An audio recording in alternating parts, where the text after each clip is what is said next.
안녕하세요. 오늘도 귀여운 너구리랑 설거지 깨끗하게 하고 왔습니다.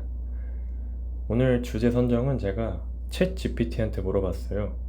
여러 개 얘기해 주던데 그 중에 비혼이라는 키워드가 제일 눈에 띄더라고요.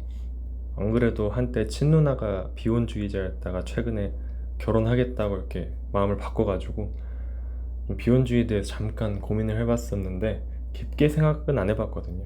그래서 오늘 얘기해보면서 저도 좀 정리나 해볼 겸 비혼의 장단점 대해서 얘기해보고 그다음에 제 가치관이나 이런 것도 한번 얘기해보겠습니다.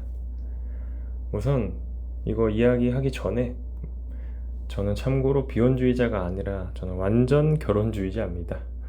평생 살아오면서 비혼이라는 생각을 한 번도 안 해본 사람이니까 그거는 조금 참고해서 들어주셨으면 좋겠습니다. 우선 비혼하면 뭐가 좋을지 장점을 한번 얘기해 볼게요. 평소에 제가 그렇게 생각을 많이는 안 했는데 지금 대충 생각해도 한 3개 정도 바로 생각나는 것 같아요.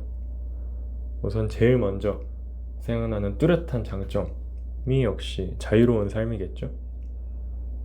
지금 결혼하지 않은 저만 봐도 하고 싶은 게 뭐지? 생각하고 그 생각난 대로 그냥 할 수 있는 삶이라 당연하게 받아들여지긴 하는데 결혼하게 되면 이 당연한 게 좀 일부 없어지겠죠. 그래서 이 점에서는 조금 아쉬울 것 같아요. 그래서 결혼하면 당연히 배우자 혹은 아이에 대해서 신경을 쓸 수밖에 없게 되는데 그렇게 되면 이제 하고 싶은 대로 스케줄 짜는 것도 못 하겠죠. 근데 이제 비혼을 선택하게 되면 이런 것들 전부 다 본인 선에서 자유롭게 해결할 수 있다 보니 이게 엄청난 장점이 될 것 같아요. 제가 나이가 엄청 많은 게 아니다 보니까 주변에서 이제 결혼한 사람이 별로 없는데 회사에는 좀 아무래도 선배님들 많이 계셔서 보면은 또 다들 휴가 써도 제대로 쉬지도 못하고 여행도 잘 못 가시고 그런 걸 많이 봤거든요. 그래서 이런 거를 겪지 않는다는 게 큰 장점 중에 하나인 것 같아요. 두 번째로는 당연하게도 경제적인 여유라는 게 좀 있겠죠.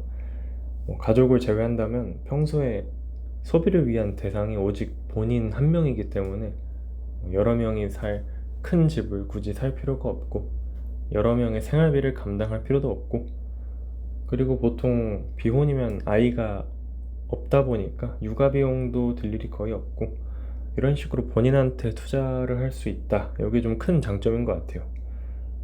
또 이렇게 생긴 경제적인 여유가 본인의 자기 개발 이런 걸로 이어지면 뭐 취미도 더 많이 가질 수 있고 또 커리어든 뭐 어떤 특정한 목표든 거기까지의 길이 기혼자분들보다는 더 수월할 확률이 높겠죠.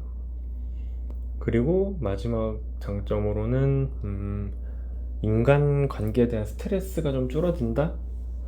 사실 뭐 당연히 살아가다 보면 누구나 인간 관계에서 스트레스를 받겠지만 결혼하게 되면 이 인간 관계의 풀이 좀 넓어지잖아요.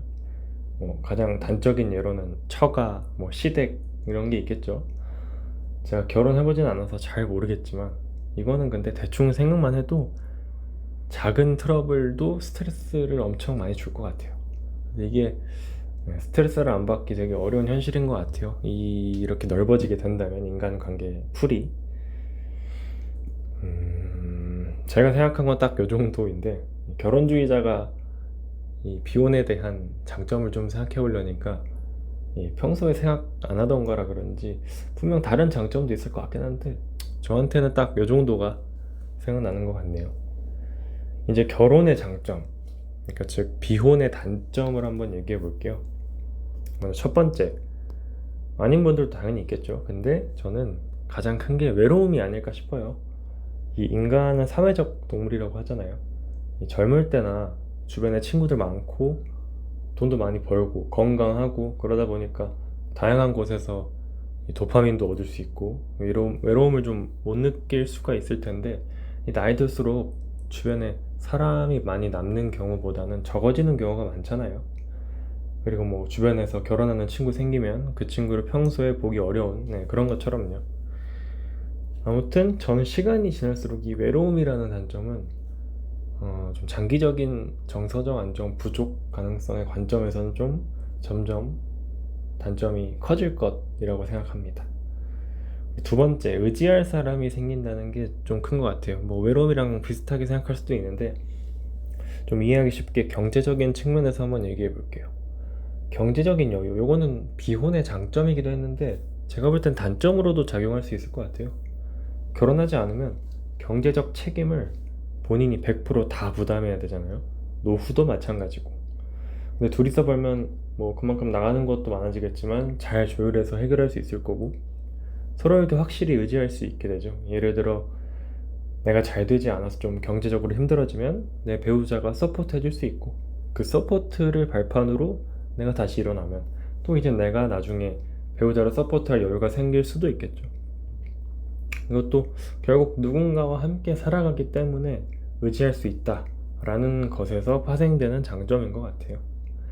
그 외에 뭐 결혼의 장점들 되게 많겠죠. 또 뭐 한국 한정으로는 아이를 가지기가 사회적으로 좀 더 쉽죠. 그래서 비혼주의자는 이게 좀 어려울 거고 또 일반적으로 돈은 둘이서 모아야 더 잘 모이는 그런 게 있잖아요. 그래서 부를 축적한다는 측면에서도 아무래도 기혼자분들보다는 조금 단점이 있겠죠. 네, 비혼의 장단점, 뭐 결혼의 장단점 비슷한 말인데 아무튼 이걸 얘기해 봤는데 제가 말한 장점 또는 단점 이게 모두에게 당연히 해당되진 않을 거예요. 사람마다 다 다른 현실 살아가니까 모두에게 적용되는 일반적인 얘기가 사실 좀 어렵잖아요. 그런 얘기를 하는 게. 그리고 들으셔서 아시겠지만 이건 뭐가 맞다 틀리다로 확실히 답을 내리기 어려운 주제죠. 그래서 더 그런 것 같아요. 네, 아무튼 결론은 제2의 인생의 시작이다라고 할 정도로 인생에서 꽤나 큰 이벤트잖아요. 어떠한 삶을 내가 선택할 것이냐, 그런 문제니까 이거에 대해 좀 깊게 생각해보고 결정해야 될 문제 같아요. 단순히 나는 뭐 이러니까 결혼 안 할래, 뭐 결혼할래 이렇게 대충 생각하는 것보다 내가 원하는 삶이 어떤 삶인가에 대해서 진짜 좀 충분히 생각해보고 또 단기적으로 장기적으로 둘 다 고려하면서 그렇게 좀 중요하게 결정해야 될 그런 문제 같습니다. 일단 저는 한 20대 중반부터 이걸 되게 오래 고민을 해봤는데 뭐 오래라고 할 수 있을지 모르겠네요. 한 5년, 4년 고민해봤는데 저한테는 이게 충분히 결혼은 필수인 것 같다라는 결론을 내렸고 그래서 또 너무 늦지 않게 결혼해서 행복하게 살기 위해서 노력할 예정입니다. 자, 오늘 영상 여기까지고요. 날씨 이번 주에 되게 따뜻했는데 다시 또 비 오고 나서 추워진다 하더라고요. 다들 패딩 집어넣지 마시고 주변에 패딩 집어넣어서 막 귀찮아서 꺼내기 싫어서 아직 자켓 입고 다니는 친구 있던데 다들 그러지 마시고 옷 따뜻하게 잘 입으시기 바랍니다. 그러면 다음 영상에서 뵙겠습니다. 안녕히 계세요.